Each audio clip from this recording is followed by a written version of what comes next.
Hello and welcome to Dirt Road Believer. I am Tina and I'm so glad that you're with me this week for a time of devotion. Whether you are a Christian, a Christ follower or not, please stick with me for today's devotion because I believe that God is knocking on the door of our hearts each and every day, and we just need to take time to open our minds and our hearts and listen to what He has to say. So stick with me. The background today looks a little different. I've been spending some time in the hospital with a family member who is recovering and doing well, but that's why we're here with the brown wall behind me. I want to read something real quick. If you are going through a tough time right now, if you're going through a health crisis, my family member heard from a friend this morning, and I just want to read you what she got from this friend. You will experience God's power and distinction. God has suspended time. You're already up and walking and talking. Glory. God is moving. Get ready. God's glory, and you are dressed. This is a season of peace. You no longer have to fight. The sufficiency of His grace. Stay poised. God's got you. And you know, I just love that blessing, and I think that God gives us each other to continue to encourage each other and bless each other. I thought those were powerful words, so I wanted to share them with you. All right, we have been in a series of Easter devotions, and this will be the last one before Easter Sunday. As I told you in our first two devotions, I have become like an investigative reporter. I have gone through all the Gospels and established the timeline of Easter because when you read it, it's not in chronological order. But God taught me some things through this timeline that I established, and one of the things that I've been learning about is a perfect love. Now, when we go through this devotion, you cannot compare it to any human relationship you have because our relationships fall short of a perfect love.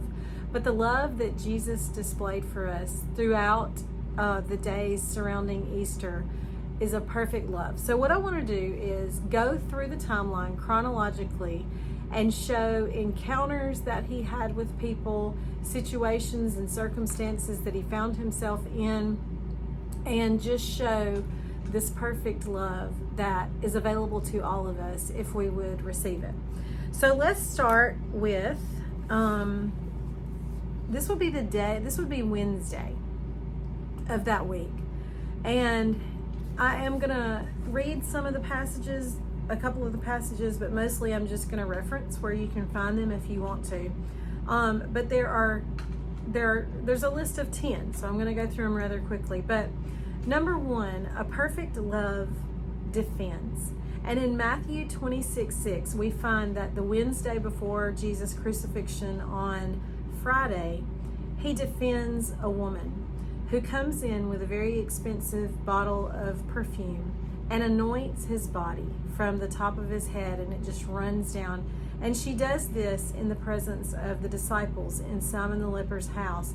And they become indignant and they sort of ridicule her because, oh my goodness, I mean, this perfume would have cost a year's wages. And so they sort of ridicule her for wasting this perfume. I mean, that could have been sold and used to help the poor. And Jesus defends this woman. He says, look, what she has done for me will go down in history. We'll be talking about this forever.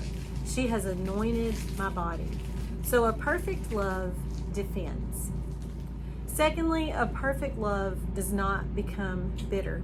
We know that at the Last Supper, Jesus was fully aware that Judas would betray Him, that Peter would deny Him 3 times, but He still sat and He dined with them. He loved them. He showed them respect, just as He did all the other disciples. For us, it is easy to become bitter at people who have done us wrong, or we know are going to do us wrong. But that's not how Jesus operates, and that's not how He operates with us today. He doesn't become bitter at the times that we have disappointed Him. Number 3, a perfect love is honest. And we see such honesty in Jesus when He goes to pray before He is apprehended and going to be crucified. He knows what He's having to face, and He prays out to God His Father, please don't let this happen. I don't want to do this.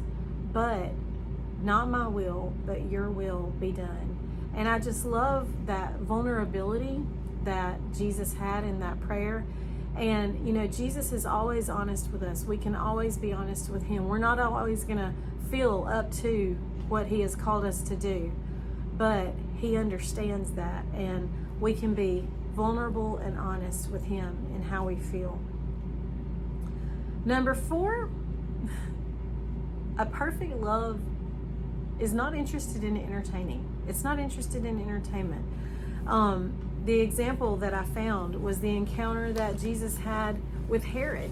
You know, first he went to Pilate. Pilate really didn't want to deal with it because he knew he was innocent. So he sends him to Herod. And Herod is excited to get to meet Jesus because he's heard about all these miracles. And he pretty much asks Jesus, perform for me. Do something cool. I want to see all this stuff you've been doing. And Jesus remained silent. He did not become a performer. His love was not about, let me show you what I can do. So in our modern times, a perfect love is not going to seek any kind of attention, likes. You know, we don't have a relationship with Jesus so that we can post about it and people can be, you know, look at us as, oh, look how good they are. We do it to share Jesus with others. All the attention is brought to him, not to us. And number 5, a perfect love comforts.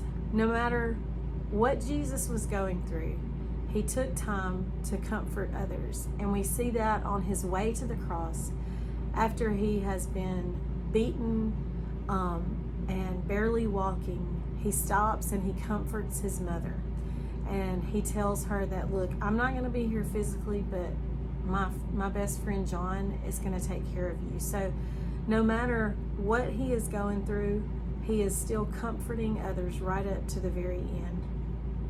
Number 6, this is when Jesus is hanging on the cross, and a perfect love is never too late.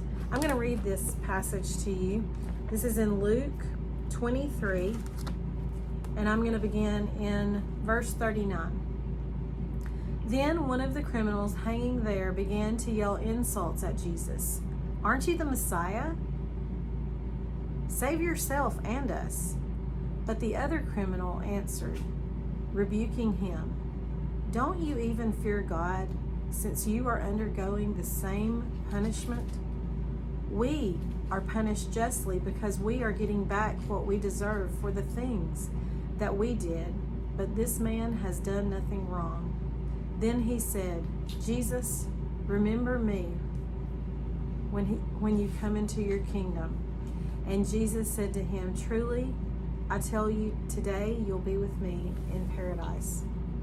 A perfect love is not bitter. It does not dwell on what you've done in the past. It is ready to swoop in at any moment when you are ready to receive that love. And this criminal hanging on the cross made a really important confession. I'm a sinner. I deserve death. But this man has done nothing wrong. He is the Son of God. He is the Messiah. And with that confession, Jesus says, with your dying breath, I can confidently say, you will be with me today in paradise. A perfect love is never too late. And then, a perfect love forgives.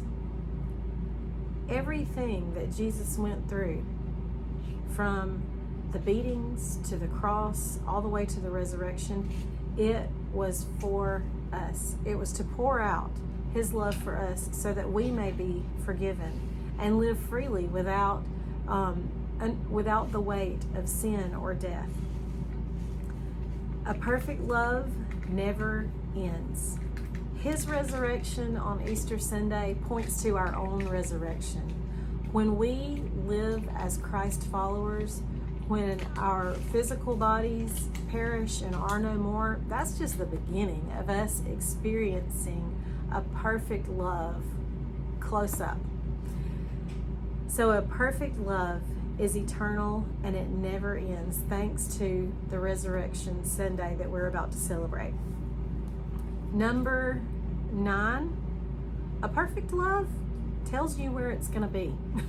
You'll remember that after the resurrection, Jesus, it was discovered that he was no longer in the tomb, and he met Mary, and he said, tell my disciples, not tell them, remind them, because I've already told them once, but remind them I'm going ahead of them to Galilee. Meet me there. And so a perfect love, I don't know about you, but in my family, we like to know where we are. We follow each other on Life 360. You know, our kids know that we need to know where you are. We keep up with each other. We want to know when I need you, when I need to get a hold of you, where are you? And so a perfect love is going to tell you where it will be. And we can be confident that we can always reach Jesus. We always know where he is. And lastly, a perfect love understands. And I want to point to the appearance that Jesus made